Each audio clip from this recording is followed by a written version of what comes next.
Nous sommes en République démocratique du Congo, précisément à l'est, en province du Sud Kivu, dans la ville de Bukavu, en commune de Bagira.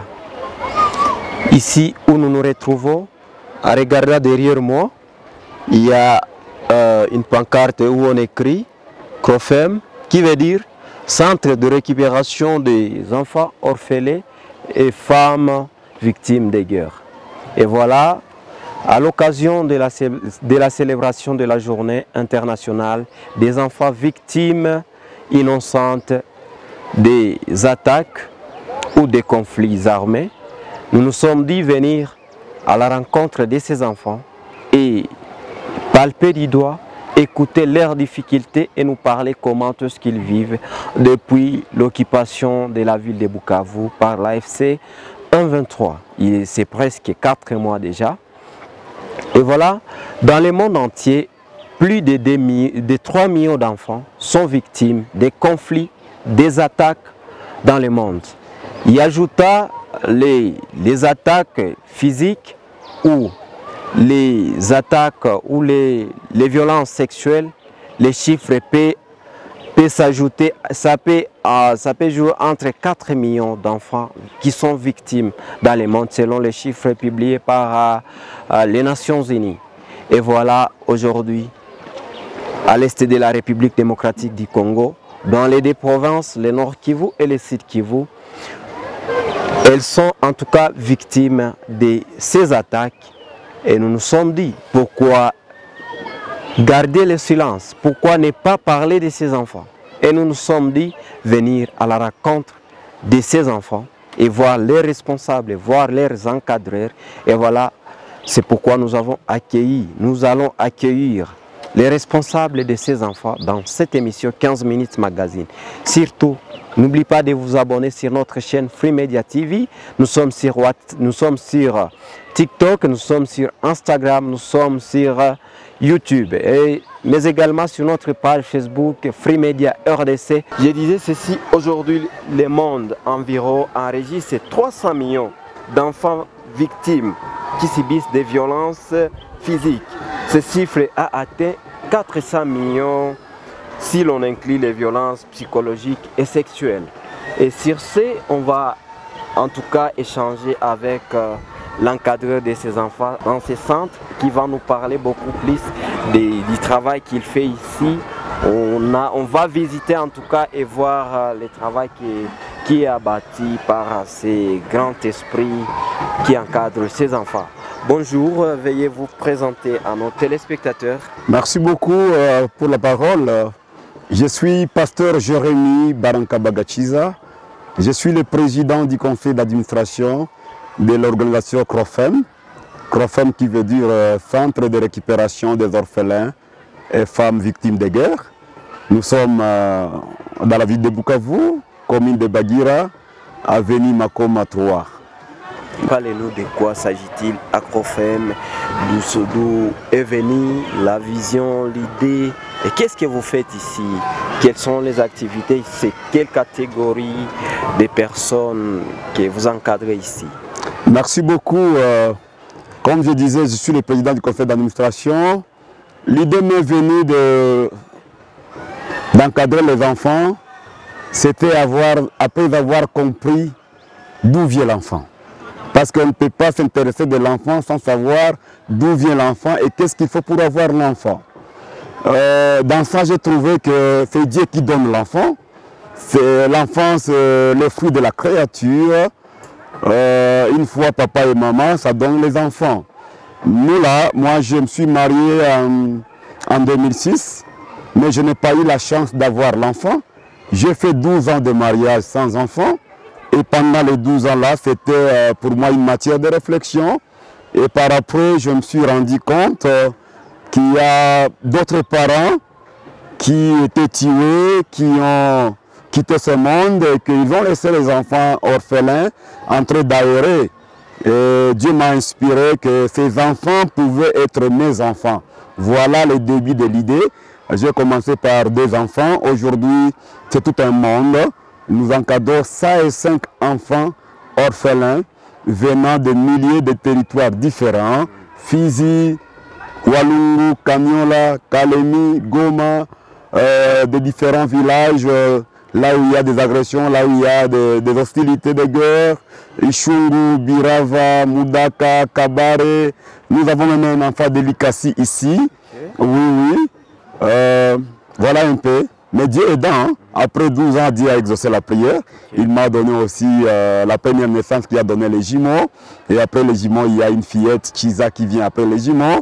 Mes enfants, je les considère comme les petits frères et petites sœurs des enfants que nous encadrons ici à l'orphelinat Crofem. Ce que nous faisons ici comme activité, n'est-ce pas? Nous sommes dans la protection de l'enfance. Nous sommes dans l'éducation parce que tous nos enfants étudient. C'est tout ce que nous pouvons faire comme effort pour que les enfants puissent étudier. Mais aussi, à part ça, nous encadrons les enfants dans l'agriculture. Vous voyez, chez nous, il y a des amarandes, il y a des légumes. C'est le fruit du travail des enfants. Nous sommes dans la pisciculture, n'est-ce pas? Nous apprenons aussi les enfants comment pratiquer cette activité-là de la pisciculture. C'est ce qui justifie la présence de 2 étangs piscicoles. Tout ce que nous faisons, c'est pour préparer l'enfant dans l'avenir, lui former dans plusieurs domaines pour qu'à la longue, il puisse se retrouver et être utile dans la société. Et à part ça, nous sommes dans l'élevage. Je pense que de loin, vous êtes en train de suivre un peu le bruit. Là, c'est le fruit de la formation. Les enfants sont formés dans l'élevage de cochons, dans l'élevage de chèvres, poules, canards, les cobayes. D'où est-ce que vous tirez les moyens, vous tirez les fonds pour encadrer ces enfants? Tout en attendant les financements, s'il y en aura, mais que nous ne puissions pas croiser les bras. Donc, c'est l'autofinancement. C'est l'autofinancement à travers des petits dons, des amis et connaissances. Oui. Après 12 ans de mariage, sans enfants, comprenez que les pasteurs ou l'encadreur de ces enfants a décidé d'ouvrir un centre pour encadrer les enfants. Et aujourd'hui, il y a les multitudes des enfants, il y a plus de 100 enfants ici au centre à Crofem. Et il continue toujours à encadrer et d'autres enfants, parfois, peut-être les moyens sont limités. Quels sont les défis auxquels vous faites face dans ces centres d'encadrement? Vraiment, merci beaucoup pour la question. En fait, les défis sont énormes. Comme se le disent, comme je suis en train de me dire que je préfère mourir après avoir parlé. Je n'aimerais pas que les années consacrées dans la protection de l'enfance puissent passer comme ça sans l'histoire. Je préfère mourir, je préfère parler avant de mourir. Parce que les défis sont énormes. Depuis le début des agressions, le début de guerres partout, les personnes de bonne volonté qui venaient nous visiter ne passent plus. Les banques sont fermées, les COPEX sont fermés, toutes les grandes entreprises là où les personnes de bonne volonté œuvraient, c'est fermé. Donc l'impact est tellement négatif parce que les enfants manquent à manger maintenant là aujourd'hui. Les enfants manquent à manger et je vois un danger. Les enfants risquent même de m'échapper, de quitter le centre. Vous avez une organisation soit internationale ou locale qui viennent peut-être vous soutenir dans tout ce que vous faites. Sur les plans, je vois, il y a aussi la scolarité, si j'ai bien vu. Il y a peut-être plusieurs activités que vous faites. Oui, j'étais en train de dire que le problème de l'alimentation, ça pose problème. Il y a aussi le problème de la maladie, le problème des soins médicaux, parce qu'avec les enfants, une centaine d'enfants, la maladie peut ne pas avertir. C'est aussitôt que nous nous réveillons que 2 enfants tombent malades, 3 enfants tombent malades. À part les soins, il y a le problème aussi de la scolarité. Tous nos enfants étudient, s'il vous plaît. Ils sont éparpillés dans des écoles différentes. À tel point que nous avons créé une petite école ici, qui est une école en progression, seulement l'école primaire, et qui fonctionne aussi difficilement, parce que nous n'avons pas aussi les moyens de motiver les enseignants. Donc les enfants étudient. Maintenant, le paiement des frais d'études, ça pose problème. Un autre défi, nos petits projets que nous avons ici nécessitent aussi un appui pour que ça se développe, n'est-ce pas? Mais vu qu'il n'y a pas cet appui financier-là, le projet n'avance pas. Et l'âge des enfants encadrés ici, ça commence de quel âge jusqu'à quel âge? Normalement, chez nous ici, nous sommes prêts à encadrer l'enfant de 0 âge jusqu'à l'âge mature, de 18 ans. Et les moins âgés? Les moins âgés chez nous ici, Dorcas, il a maintenant 2 ans et demi. 2 ans et demi. On nous avait amené cet enfant-là, il avait une année. Maintenant, là, il a 2 ans et demi. Le plus âgé, il a maintenant 22 ans. Pour des raisons d'études, n'est-ce pas? Il a maintenant 22 ans, il est en train de faire la 6e des humanités. Chez nous, nous faisons aussi la réinsertion familiale. Donc, une fois que l'enfant a atteint l'âge de 18 ans, il y a 2 possibilités. Si nous trouvons l'embauche, nous pouvons l'embaucher.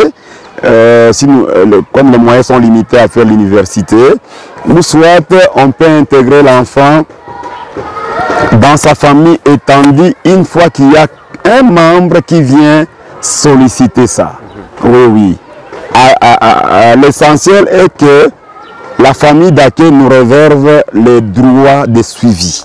Si nous estimons que l'enfant peut être mieux encadré là-bas, nous pouvons le laisser là-bas, mais en train de les suivre. D'accord. C'est que je parle de l'intégration familiale. Oui. Chers téléspectateurs, comprenez qu'il y a les personnes qui se donnent du jour au jour pour encadrer les plus démunis, les enfants orphelins, les enfants oubliés. Et dans ces centres, vraiment, comprenez qu'il y a nécessité de venir en aide ces personnes, ces héros vivants qui existent encore, qui encadrent les enfants, mais qui n'ont pas même des partenaires qui viennent pour les aider.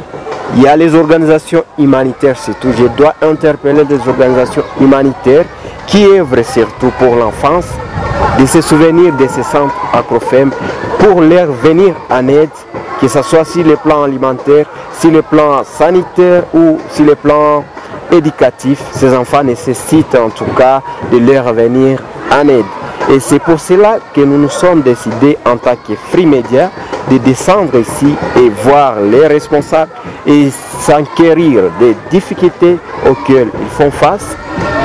Et voilà, ils viennent de nous parler des difficultés, ils nous montrent qu'ils n'ont pas même aucune organisation vienne ici, alors qu'il y a des financements déployés ici et là dans des organisations qui n'ont aucun impact sur les enfants.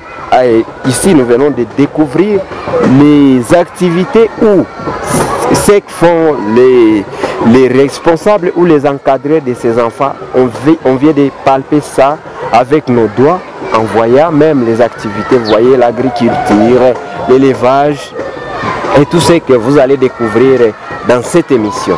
Chers téléspectateurs, nous sommes en train de finir notre émission avec les représentants, avec le président du conseil d'administration du centre Acrofem. Quel message avez-vous à cette journée où on célèbre la journée, où on célèbre en tout cas la journée mondiale des enfants victimes innocentes des conflits de guerre?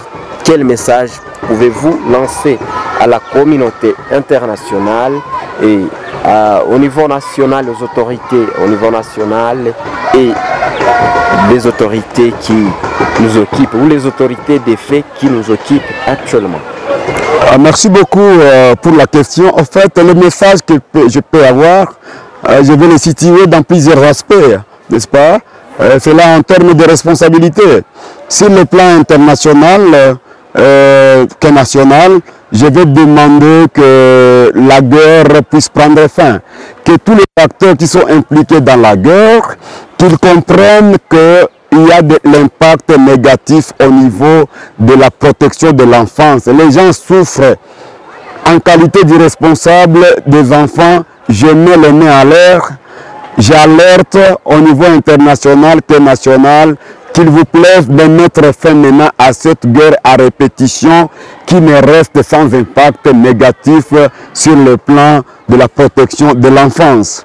Dans le cadre humanitaire, dans le cadre social, j'interpelle les collègues, les amis qui œuvrent dans les organisations humanitaires, qui cadrent avec l'activité que nous faisons, qu'ils puissent vraiment attirer leur égard pour qu'ensemble, nous puissions mettre nos efforts en faveur de ces enfants. D'autant plus que ces enfants sont l'avenir de demain. C'est les responsables, les leaders de demain.